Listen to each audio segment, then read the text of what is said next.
Now turn to Section 1.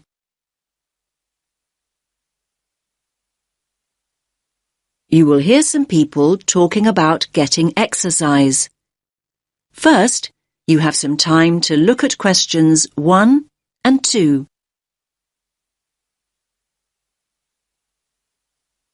Listen carefully to the first part of the conversation and answer questions 1 and 2. Hey, Janos, have you seen this notice here? What's that?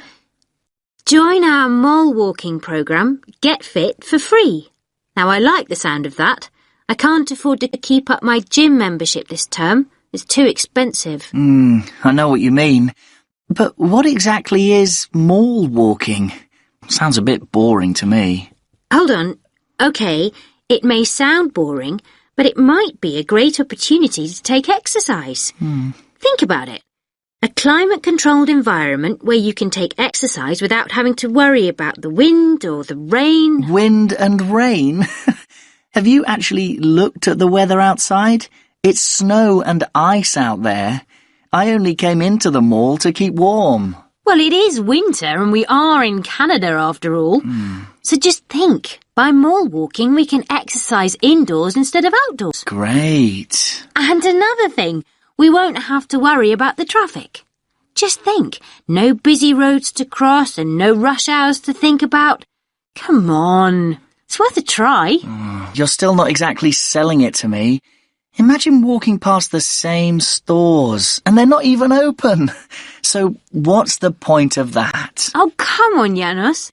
Just think about it as an opportunity to window shop and keep an eye out for bargains.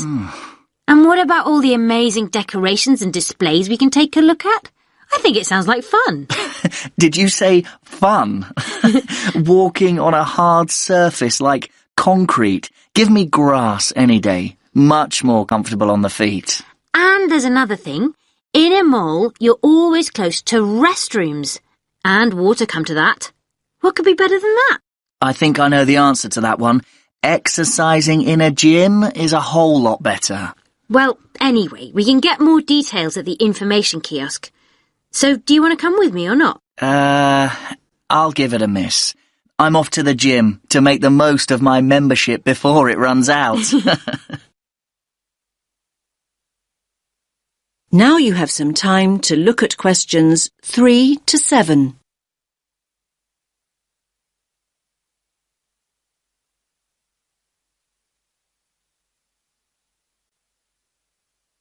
Now listen to the next part of the conversation and answer questions 3 to 7.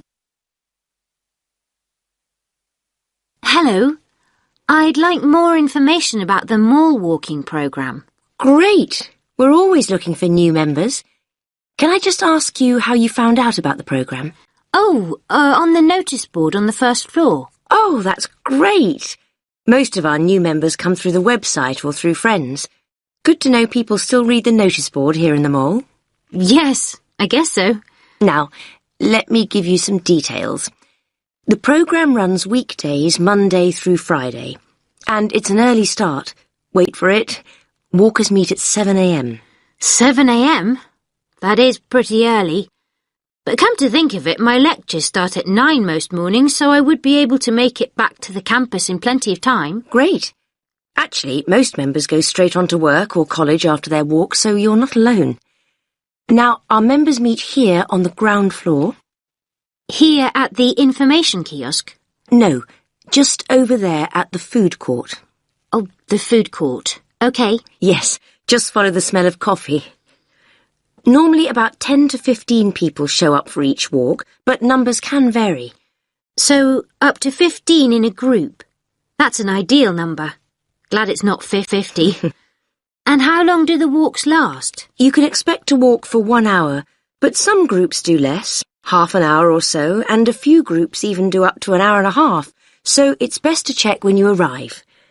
Which day were you thinking of starting? Now you have some time to look at questions 8 to 10.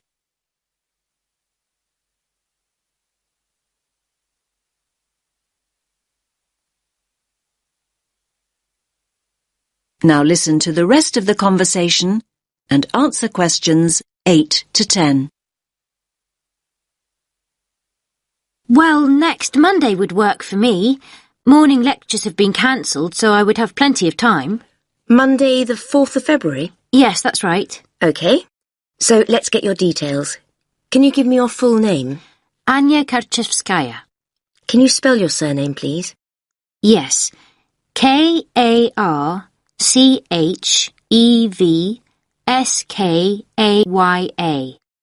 And your address?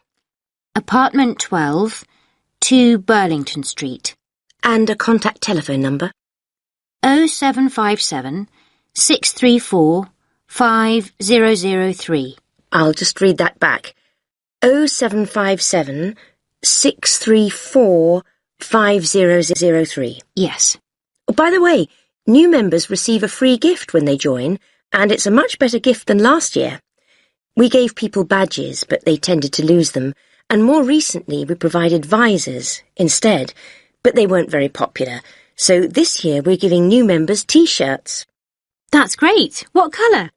Yellow. I've got plenty in stock, so you can collect yours on Monday. Thanks a lot. That is the end of section 1. You now have half a minute to check your answers.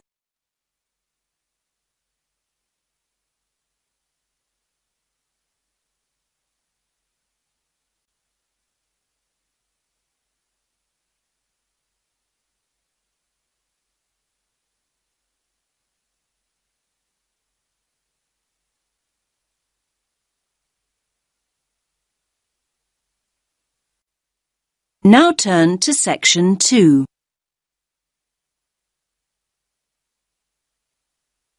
You will hear a man talking about a parliament building. First, you have some time to look at questions 11 to 17.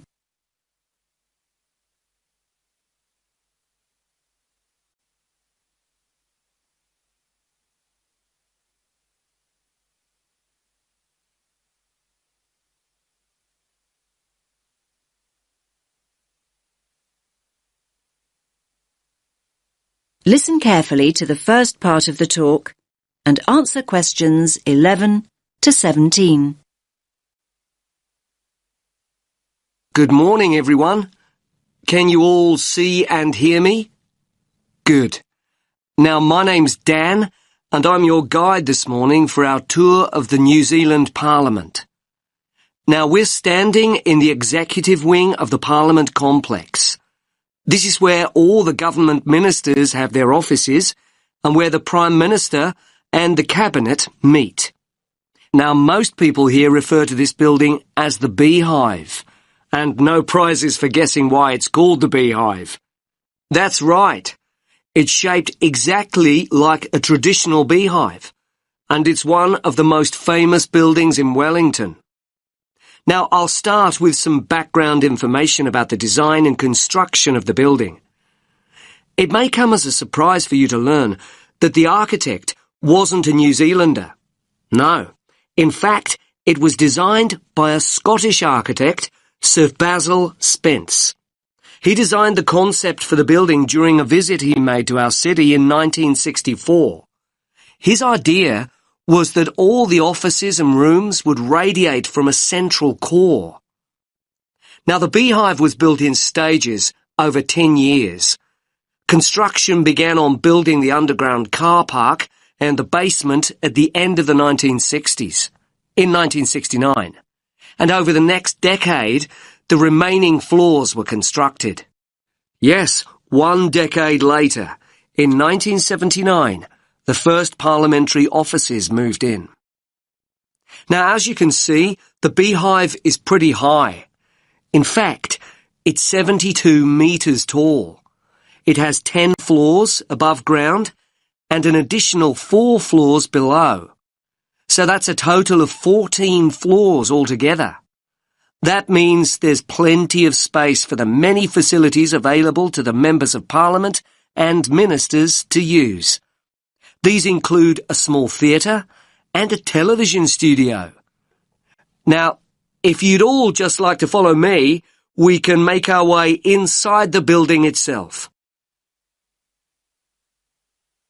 Now you have some time to look at questions 18 to 20.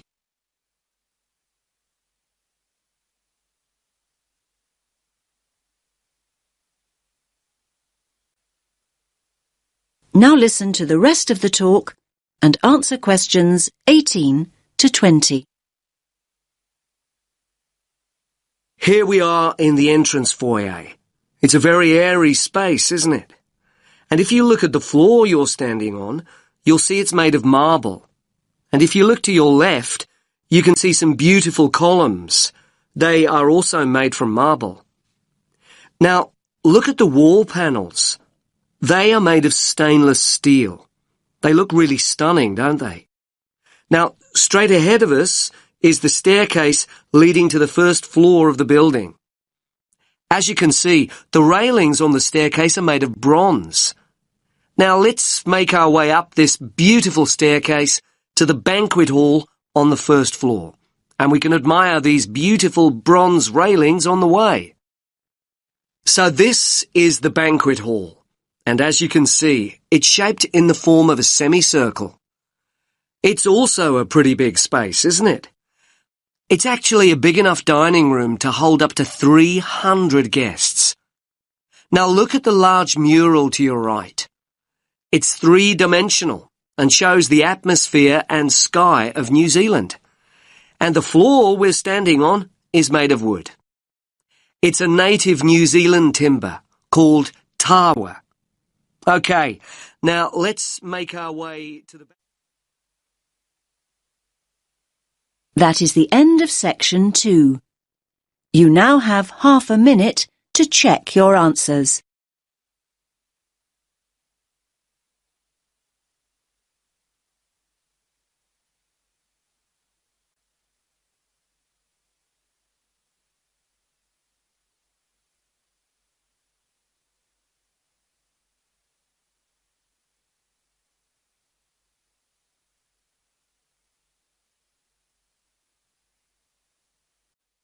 Now turn to section 3.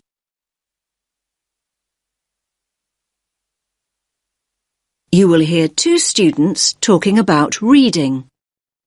First, you have some time to look at questions 21 to 24.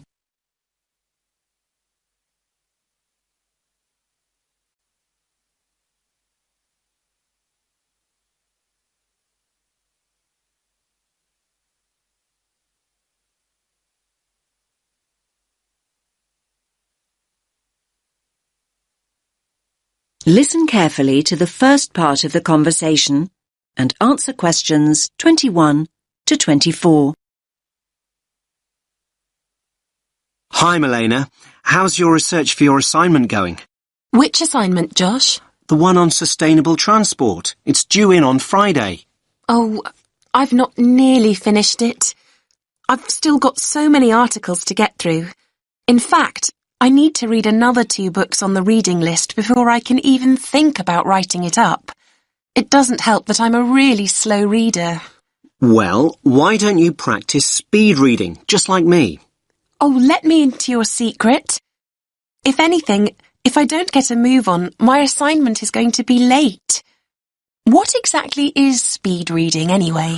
Well, speed reading basically means reading faster and more efficiently. It can make such a difference. I've noticed the benefits already, and I've only been doing it a few weeks. Sounds good.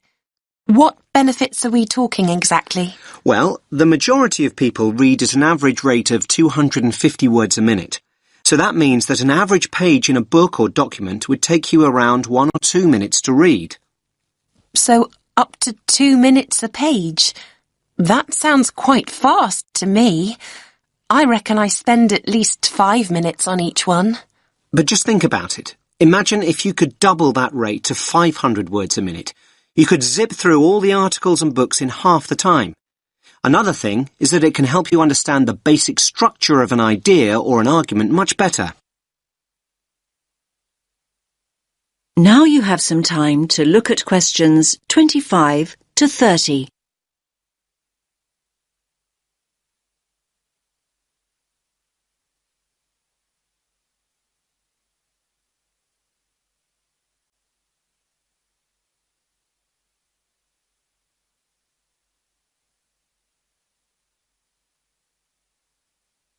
Now listen to the next part of the conversation and answer questions 25 to 30. You make speed reading sound like some kind of sport. Well, actually, speed reading is a bit like playing sport. I like to think it's similar to running. Running? Much too fast for me. I'm more of a jogger. You're not selling it to me very well. Okay, but just think about what it takes to be a fast runner. You can learn the techniques, but to get really good at it and build up your speed, you really need to practice. But athletes train for hours every day. That's true, but your reading speed can improve if you practice a few basic techniques. The first thing to do is to actually find out how fast you're reading at the moment. So, time my current reading speed. But I read so slowly, it will be really depressing to find out just how slow I am. Believe me, timing yourself is a really good idea and it's so easy to do. There are lots of online speed reading tests. You just enter the words reading speed test into Google and loads will come up. You could also do a reading comprehension test and see how well you understand what you're reading. I don't know. But remember to read at your normal speed and time yourself on a few different pages.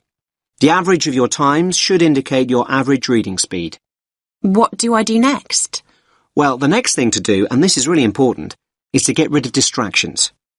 I used to think that music in the background while I was reading was a good thing, but it wasn't for me. I found I increased my speed by working without any noise whatsoever. I usually read in the library, but there always seem to be people talking around me. Well, try using earplugs to block out all the distractions. Another important thing is to set yourself targets. Basically, if you know what your goal is, you're more likely to achieve it. My goal? Well, that's easy. I need to find out about the problems of accessible transport in Africa and then think about some solutions. I know what I need to do, but I keep skipping back to a sentence I've just read. And at other times, I go back a few pages just to make sure that I've read something right. I know what you mean. Actually, a lot of people do that when they read. They reread material when they don't actually need to. It's called regression, and it's important to get out of the habit of doing it. You can reduce the number of times your eyes skip back by running your finger or a pencil along each line you read. Your eyes will follow the tip of your finger, and this helps you avoid skipping back. Why not give it a try? Yes, I think I'll give it a go. But I suppose the first thing to do is find out what my reading speed is. What a thought! That is the end of section 3. You now have half a minute to check your answers.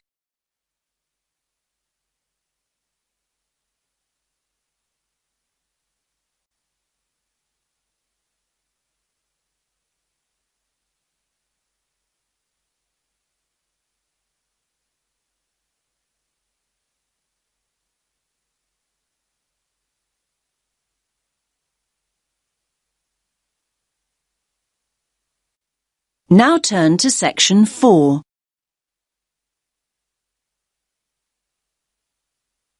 You will hear a man talking about tourism and the environment.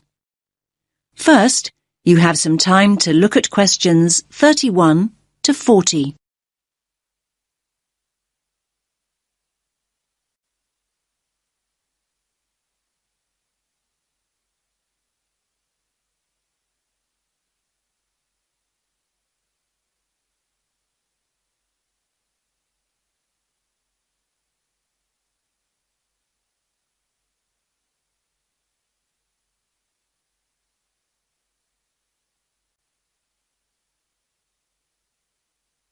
Listen carefully to the talk and answer questions 31 to 40. Good morning, everyone. Let's make a start. Now, over the last few weeks, we've looked at some key areas in the travel and tourism module. We've already charted the origins and development of tourism, and we've also looked at the negative effects of tourism on both local communities and the environment. So, In this lecture, we're going to focus on ways in which tourists can actually benefit local people and natural areas if they travel responsibly. And this kind of travel is known as ecotourism. Now, there's no one definition of ecotourism. In fact, it can be interpreted in a number of different ways. This means it represents different things to different people. And sometimes people misunderstand ecotourism altogether. They think of it as just spending time in nature or natural areas. However, the truth is far more complex. In essence, it aims to minimize the negative impacts of tourism that we looked at earlier on in the course. Problems such as litter and water pollution, crime and so on, and, at the same time, to encourage travellers to have a positive impact on the places they visit. Now, there are many other words to describe a similar idea to ecotourism. In fact, the terms alternative tourism, sustainable tourism, or responsible tourism are often used to mean the same thing. But in fact, although the main ideas behind them are similar, there are small differences. And let's briefly look at these now.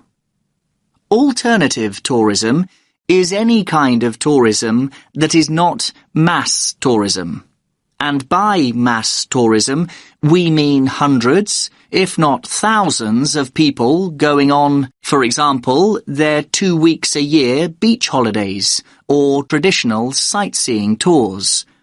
Alternative tourism includes travel such as backpacking and adventure holidays. And the term alternative also includes ecotourism, which is what we are mainly focusing on today. Now, what about sustainable tourism? Sustainable tourism has the same ideals as ecotourism, but it isn't limited to natural areas. So, you can have a sustainable tourist experience in a city or a town. And then we have responsible tourism. What does that mean exactly? Now, basically, this involves acting responsibly and respectfully as a guest when we travel overseas. And what do we mean by respectful? Well, being respectful might involve asking permission to take photographs, or go into someone's home observing some of the customs of the local community, such as dress, or making an effort to learn the language. Now, ecotourism can be passive or active. So, what do we mean by passive tourism? Well, let's think of some specific examples. A passive tourist might buy their holiday package from a company that donate part of their profits to local charities. Or a passive tourist might book environmentally friendly accommodation. This means choosing to stay in a hotel which may use solar power as a source of energy, or changes sheets and towels for their guests less frequently. Now, active ecotourism's a way for people to enjoy everything that nature has to offer, and at the same time enable them to leave a positive mark on the environment. Now, this kind of ecotourist is sometimes referred to as a voluntourist. That's a combination of volunteer and tourist. You get the idea. Now, voluntourists prefer to experience a new place in an active way. And this doesn't mean sitting in a tourist bus or listening to a pre-recorded guide. Basically, they want to physically connect with the place they're visiting, and this includes connecting with humans and animals. Now, their approach to travel can make a real difference and can really benefit the places and the communities they choose to visit. Voluntourists often help local people construct and repair buildings. Or it could mean being willing to help a community with nature conservation.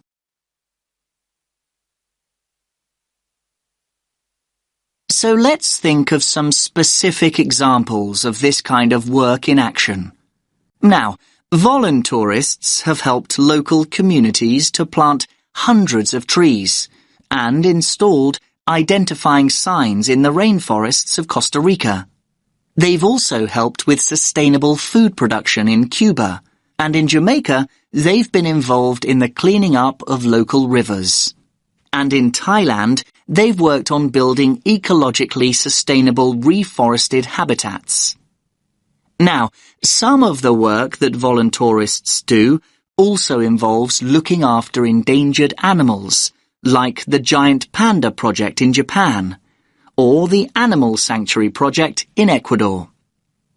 Now, this work doesn't just involve interacting with wildlife, but involves educating local people about the need to protect wildlife. Now, before we explore wildlife tourism in more detail, does anyone have any questions? That is the end of section 4. You now have half a minute to check your answers.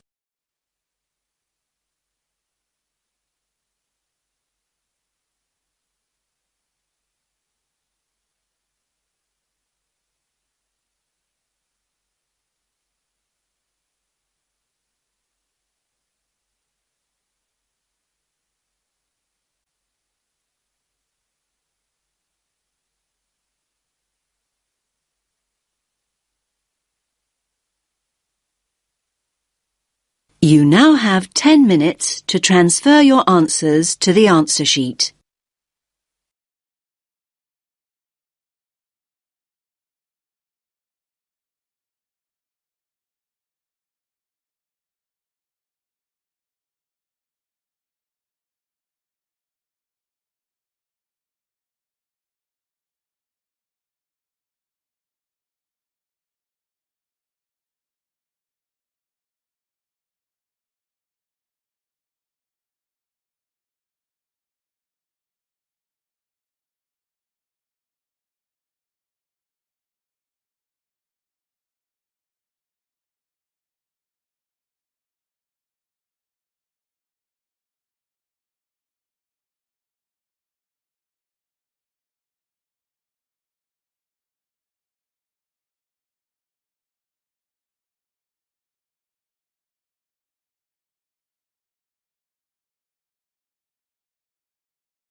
Thanks for watching. Here are other 2 videos. You can watch them as well.